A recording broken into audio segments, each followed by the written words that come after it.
I don't think there's anyone who could quite fill that void. But of course, Steve has put together an incredible team, and there's such a concentration of talent at Apple. It will continue to do great things for many years to come. Something that Steve Jobs was that I think was quite admirable was he was ultra product focused, like down to the little details, and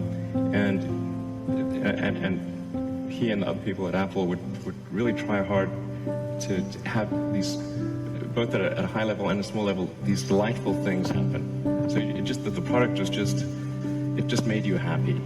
Jobs was obviously very good with aesthetics, and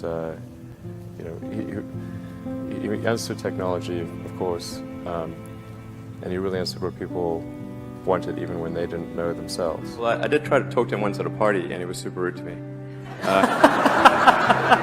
But I don't think it was me. I think it was sort of, off the course. I think you weren't the first. Yeah, not the first. No. Yeah, and I was actually there with, like, Larry Page is an old friend of mine. I've known Larry since before he got venture funding for Google, and Larry was the guy that introduced me to Steve Jobs. So it's not as like I'm going like and tugging on his coat, like, please talk to me. But so I was introduced by Larry Page. It's not bad.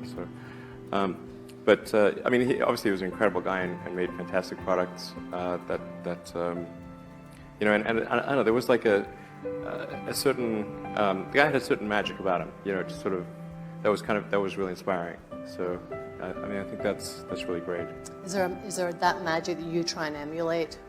No, I think Steve Jobs is way cooler than I am. So.